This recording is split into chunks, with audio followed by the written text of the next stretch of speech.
Oh, well, and I have to leave right at 1:30 today. I've got to get to a meeting, just FYI. okay. Good for the whole time, Johanna. Okay, so welcome everybody. Today is October the 26th, 2022. This is our All Lives Matter call with Dr. Alex Loyd and Dr. David Peck. My name is Johanna Chan. I'll be assisting them. Before we hear from them though, I want to share this disclaimer. This presentation is for education and informational purposes only. And since we're going to be talking about issues of health and well-being, we wanted to make sure that you understand this information is not intended to heal or cure anything.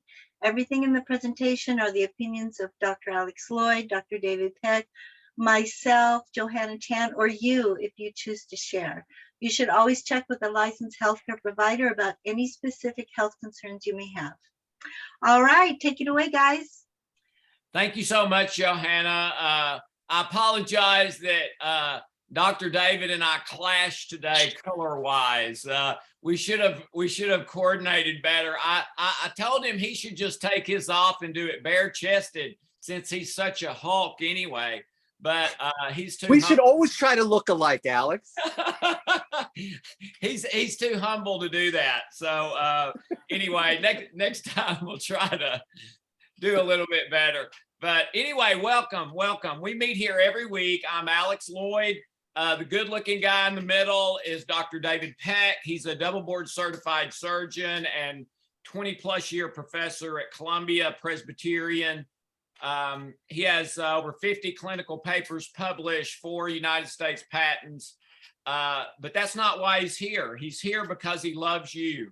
He's here because even though he's at the very top of that medical hierarchy, he is open to new things, new truths, something that maybe works where maybe in some other situations something doesn't work.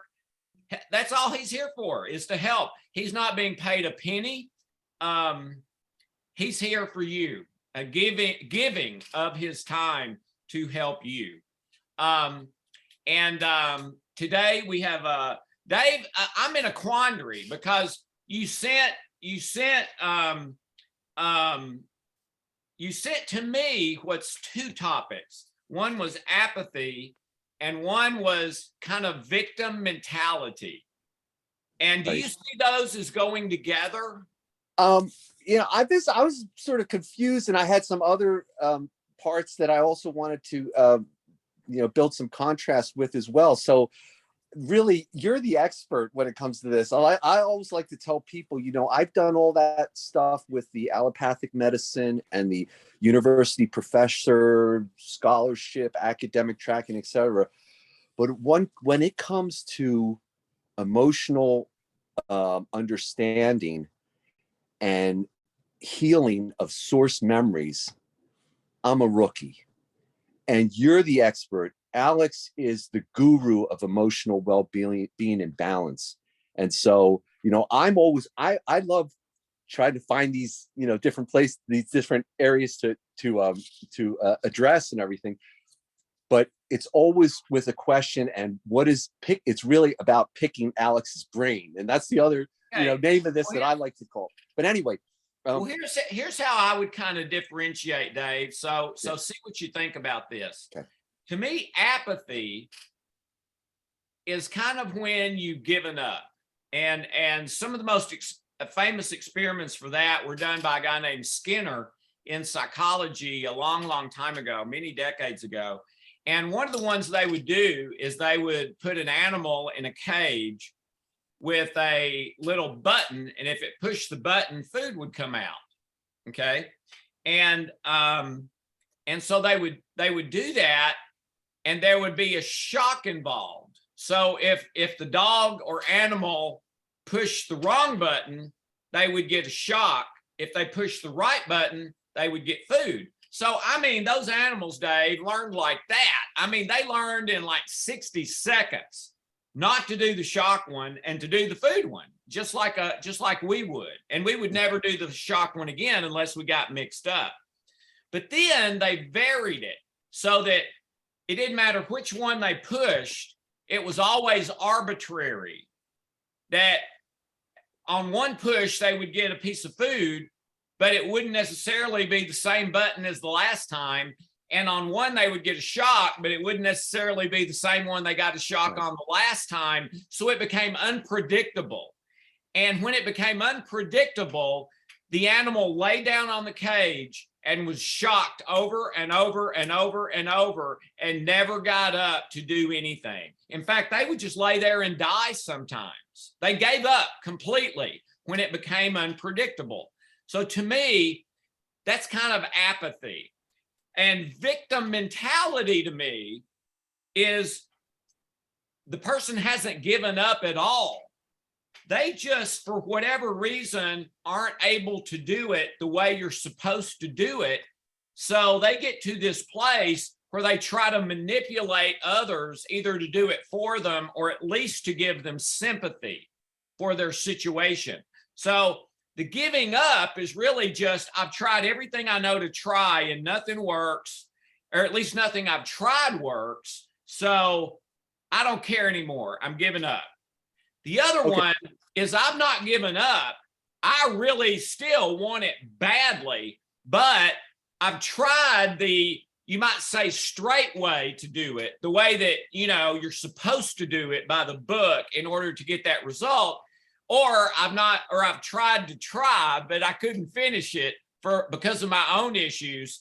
So now I'm not really trying anymore. I'm trying to get you to do it for me, or at the very least to say, oh, poor pitiful Alex. I feel so bad for Alex because he tries and tries and tries and it just doesn't work. So, oh, poor pitiful Alex. And that makes me feel better. So that's sort of, does that make any sense?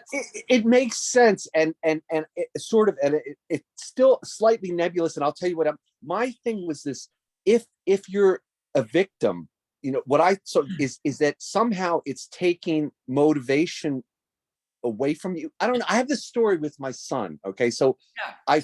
I used to favor one son over the other, and the son that was unfavored became like less motivated and sort of apathetic. And I was trying to tie that in with, being a victim. And also, I see what you're saying, that you're still apathy is just flat out, total apathy. Whereas the victimhood might seem like it's apathetic, like I'm not trying, but I'm really trying to get someone else to do it. So that's right.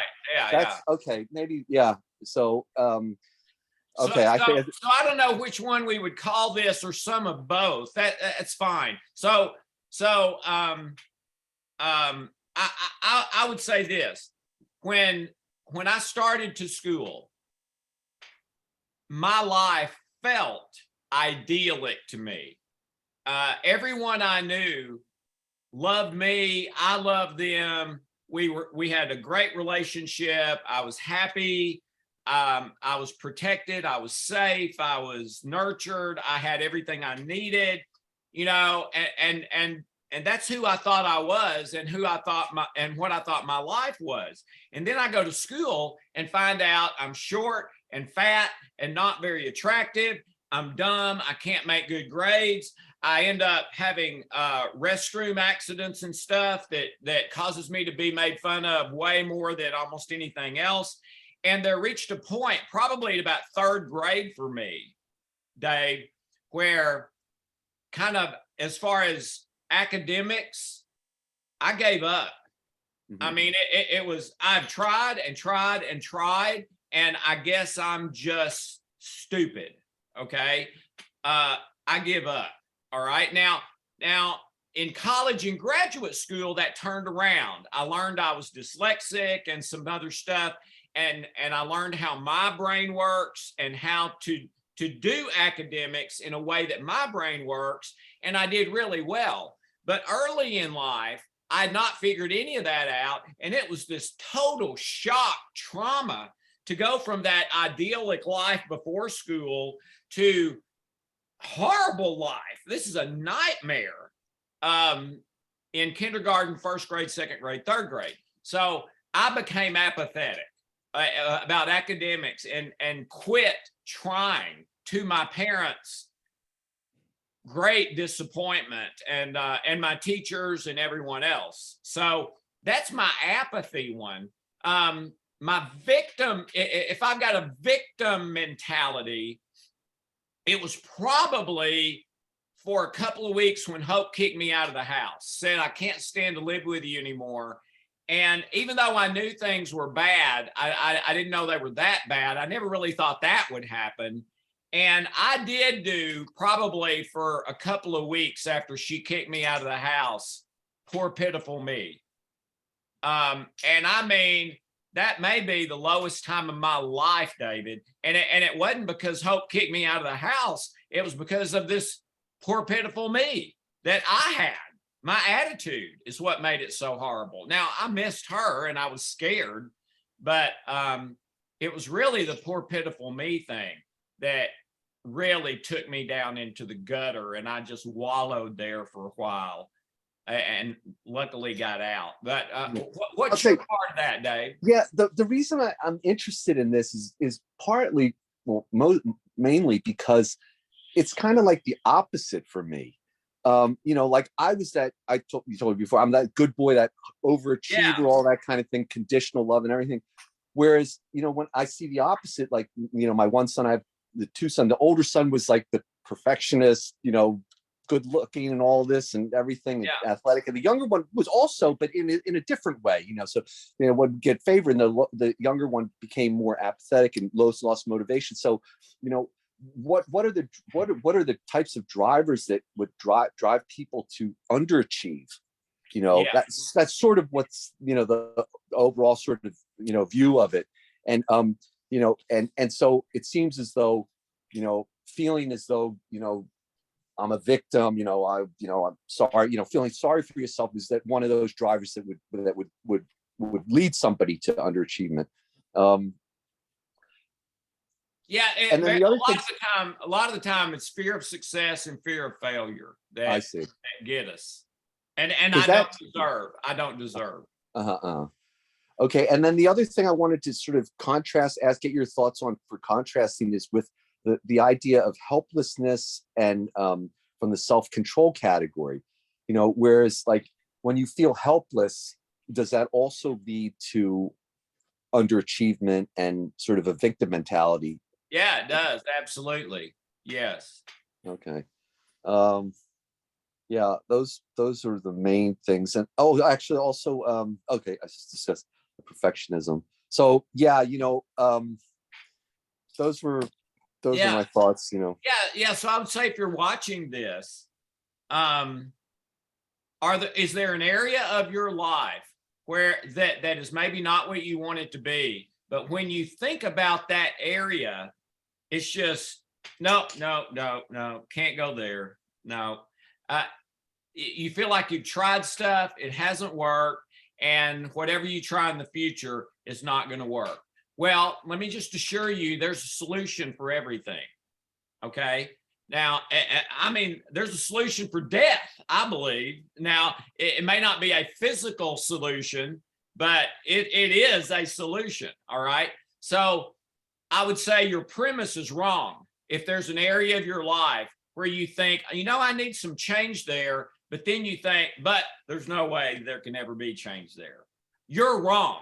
Okay. Now, maybe you haven't found it yet, but there's a solution to virtually anything. Now, I don't mean someone who's close to you who's died is going to come back to life, maybe, but I am saying someone who's close to you who has died, you can become at peace with that. I am saying that.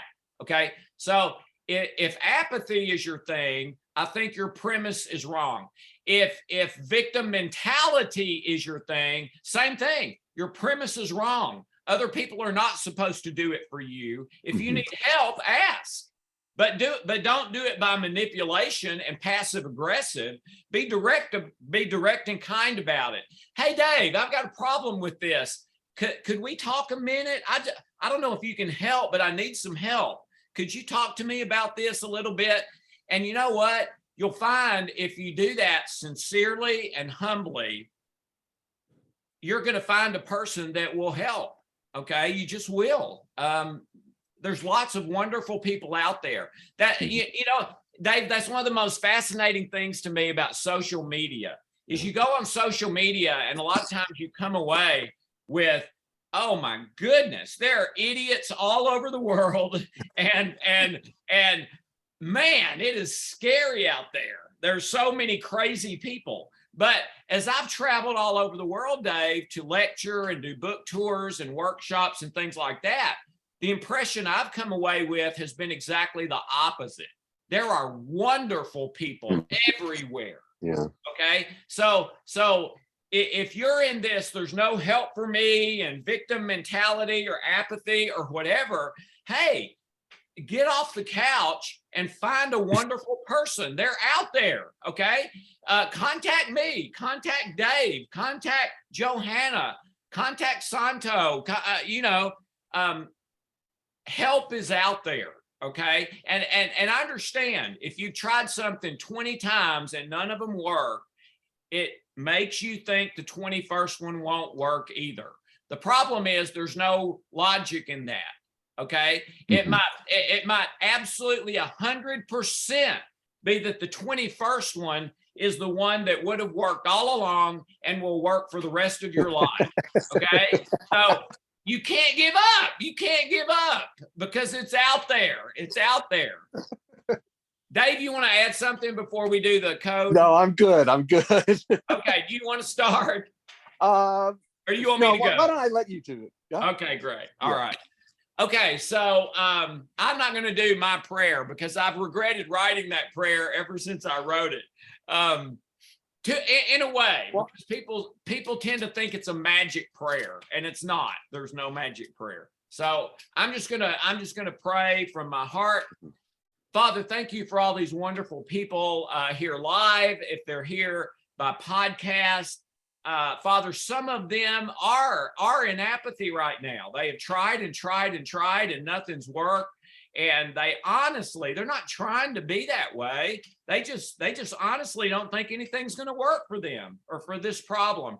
Father, please help them try again and help us to help them if they'll let us know they need help or reach out to a friend or a neighbor or relative, but to not stop if one person can't help, because the people to help are out there and there's wonderful people all over the place. Father, if someone is in a victim mentality because of so much pain and they've tried to do it the right way, the straight way, but that hadn't worked. So now they're trying to just get it any way they can get it, even if it means manipulating people. Father, help them to get the courage and strength to try again themselves and to be direct and straight with people, not manipulative. And Father, anything else related to those issues or that anyone who does this custom code needs for their issues related to apathy or victim mentality, Father, please let those things be found and healed in them as well. And let love and joy and peace and healing explode in each and every person as they do this process. Amen. Amen. Okay, let's start with a custom healing code: left hand temple, right hand bridge. Relax, slow, deep breaths from the stomach. Don't try to make anything happen. Your body, mind, spirit know exactly how to heal these things. Just back out of the way and let them do it.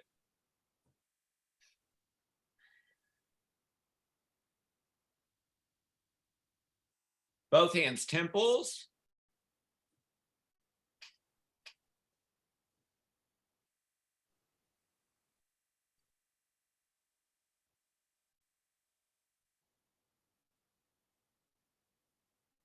Left hand jaw, right hand Adam's apple. By the way, if you're new here, and I say this because I've heard of a number of new people just in the last week, and you don't know how to do a healing code or trilogy, there's free links to show you how to do that. You don't have to buy a thing.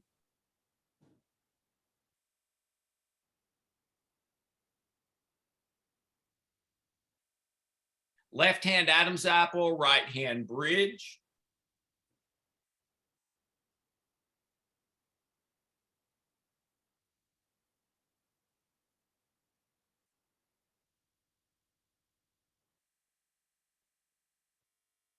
Both hands bridge.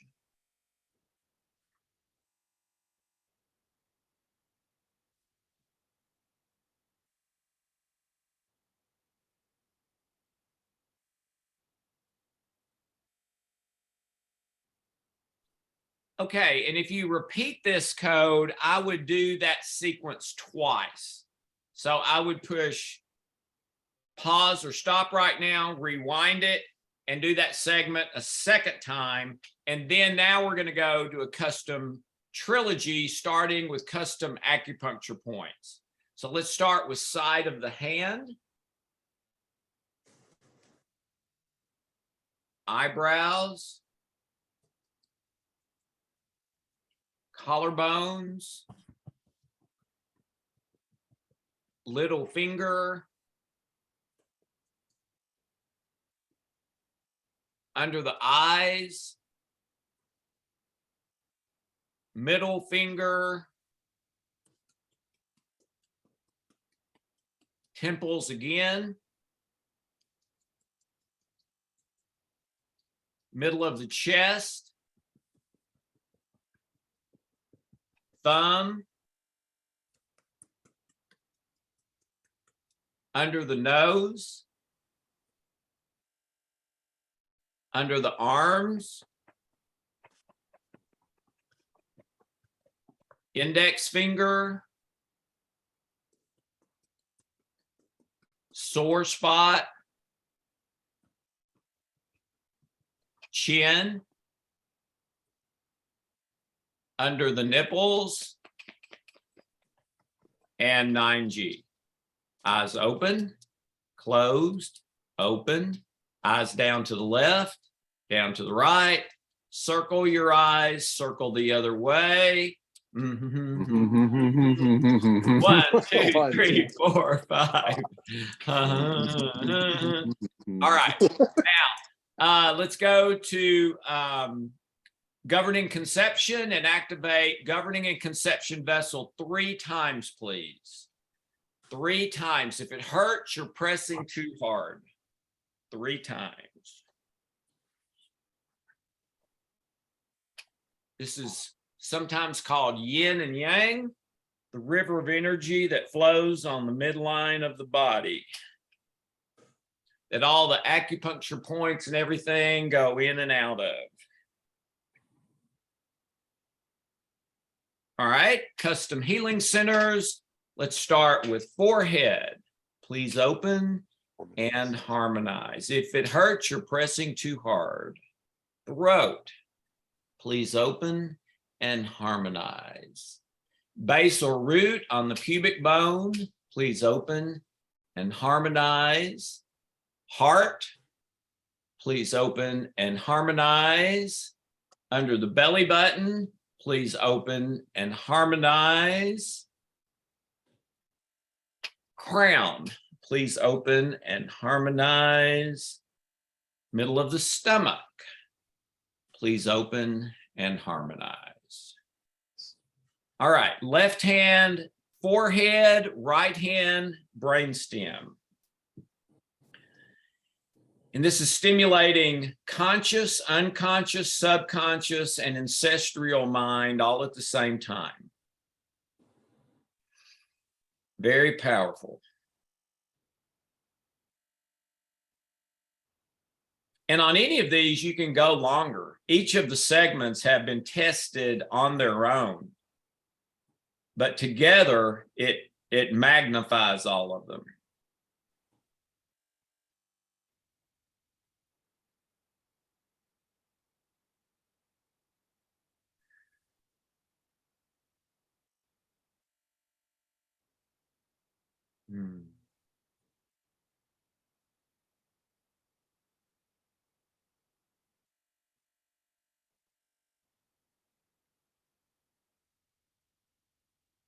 All right, hands over the heart.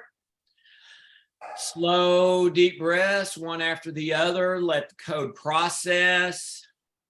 When you're ready, take a look at your 0 to 10 rating that I forgot to bring up when we started, but next time, maybe rate it before you start.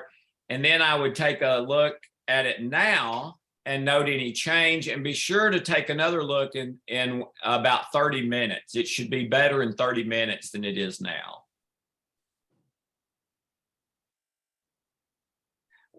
One sort of funny little thing. You may have noticed when I say to do the root position on the whole body balancing, I always say base or root on the pubic bone. And I don't say anything like that for the other. Someone pointed this out to me last week. It's the reason I'm saying it. And what I realized is that the reason I say it is if you're watching me do it on video and you can see my whole body, I don't want you to think I'm masturbating for that, because that would make you uncomfortable. It would make me uncomfortable. It's not very therapeutic. So anyway, that's just sort of a funny thing I thought of as to why I do that. And I didn't even know I was doing it. Alex, can I add something also? Yeah. It's slightly unrelated, but so one of our nicknames for this call is the doctor's confessional call. Yeah. And I just wanted to say, because, you know, I shared with people couple of weeks ago about, you know, being set free emotionally by this Donna Greenberg story. And I just wanted to say, you know, to be able to, for someone who was spent basically his whole life not being able to be emotional, because basically it was, you know, beaten out of me, more or less, but, and to be set free and to be able to cry in happiness, you know, and just sobbing tears, it just feels wonderful. I mean, even at my age, to be set free, I mean, it's like hallelujah. So that's me too, Dave. That's exactly how I feel. I mean, you know, when I went, the story I told when I started the kindergarten and felt like my life was turned upside down, I felt like I was in bondage. I felt like someone had tied me or chained me up. And today, I agree. I feel free. I almost feel like I could jump out this window and fly, you know? Now, thank goodness I don't try to do that.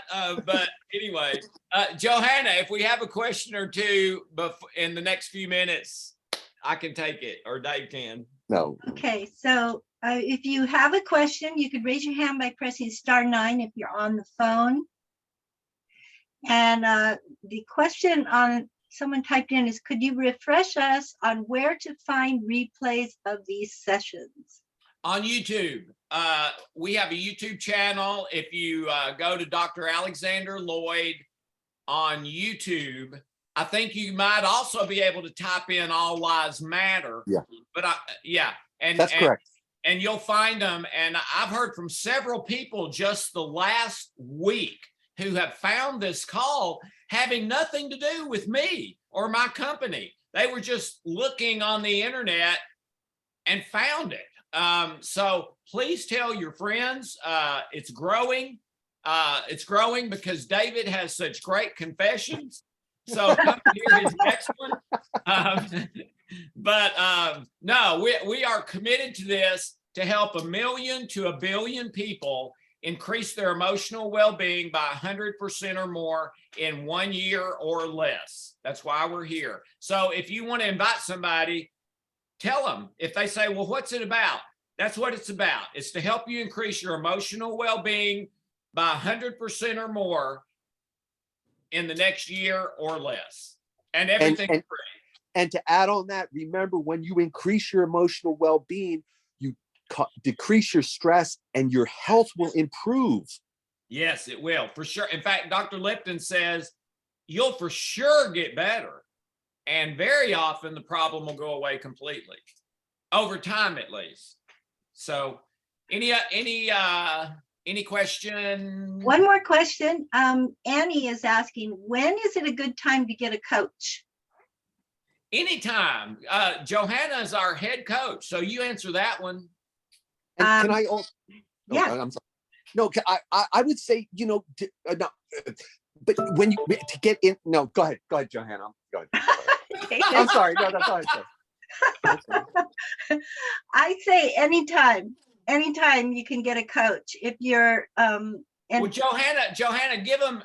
Why don't you give them your email or what, or a way to contact you or whatever? And well, you can contact me. My website is healingcodecircle.com.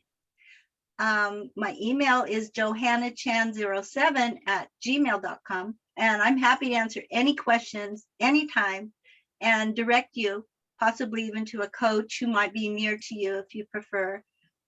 Most everyone does meet on the phone or Zoom or something like that, so it doesn't matter where you're at in the world. There's a way that we can connect with you. So.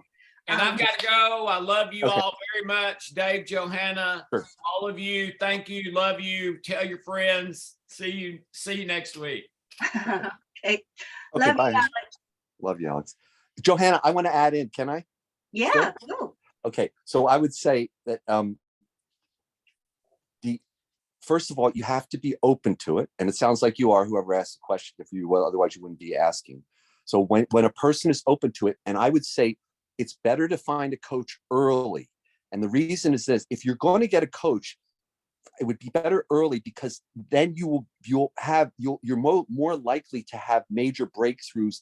And once you do, you're on a path to self-healing, and you're not going to need the coach anymore once you understand how it works, and etc. So that's my 2 cents anyway. Yeah, that's great. That's absolutely perfect.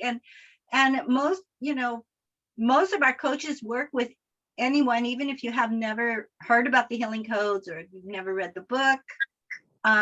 We still will take you wherever you're at and take your hand and guide you through it. So yeah, please contact a coach.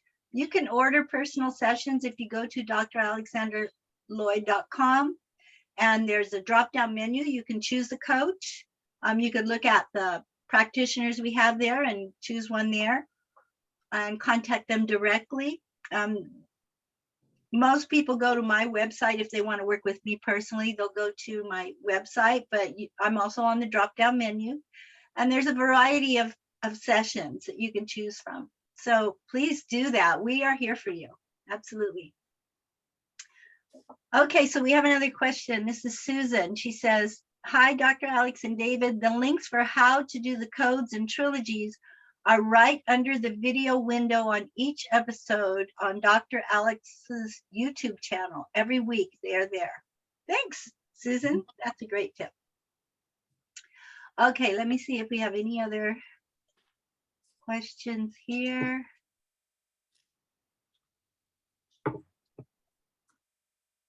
Okay, so Annie's reaching out to one of our coaches. Susan says, suggest people select their coach they feel connected to. It helps your path of healing go more kindly with support. Yes, absolutely. So you can look at the coaches, read the different descriptions, and their contact information is there. Again, you can go directly to a coach, or you can order personal sessions through the drop-down menu on the website. So, and if you're having any difficulties, you can email me directly, and I'll guide you to somebody that maybe is in your area, or personally work with you if you like. It's really up to you. We really want to help. So just let us know. Let me see if we have any other questions.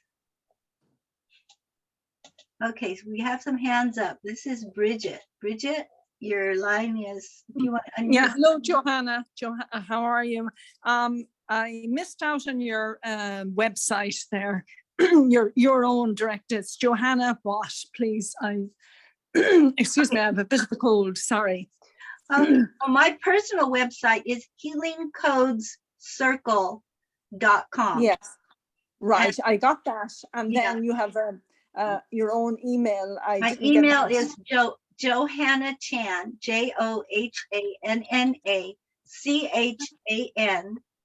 07 @gmail.com. Okay, a 07. And is there a dot after the 07? No. No, at gmail.com. That's grand, Johanna. Yes, I may need to get on to you during the week. But I just wanted that. Thank you very much, Johanna. You're welcome. God bless you, Bridget.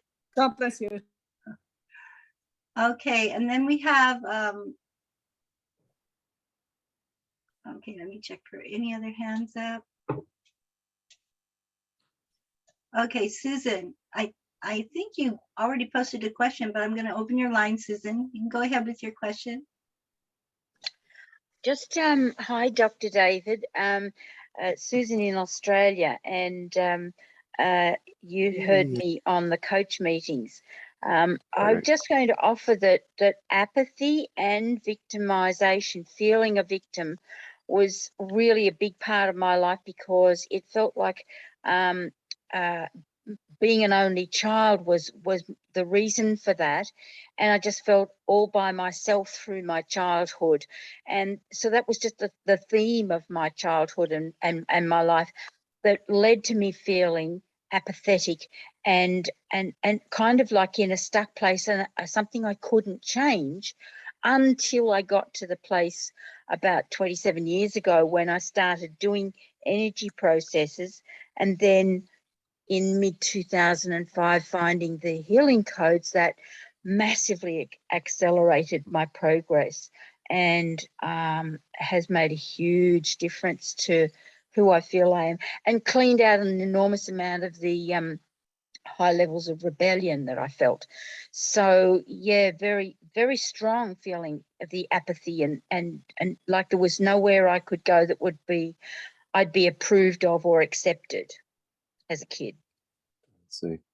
Yeah. Wow. Thank you, Susan, for sharing that. It's going to give people hope. All right, we have another hand up, and this is Annie. I'm going to open your line. If you want to unmute, Annie. Hi, Johanna. Thank you so much. I just had a quick question for you. You gave me an amazing custom healing code last week, and I just wanted to know how long that code lasts for. Most of the time, was it a healing code or a trilogy? I don't remember. It was a healing code. I think it was a healing code, but also it had some healing codes too in there also. Right, right. On an average, the codes are most effective for about 2 weeks. Oh, great. Okay. Yeah, so you can continue to use that. I mean, for some people, maybe, I mean, it's always going to be an okay code. It's always going to work to some degree, but it's most effective for 2 weeks. After about 2 weeks, of course, you're healing the negative frequency and canceling the changing the wave of the frequency to a more positive wave. So after about 2 weeks, you might want to get a new one, a fresh one, to recalibrate. Wonderful. I've definitely seen some positive results with it. Thank you so much. You're welcome. Okay. Let me see if we have any other questions.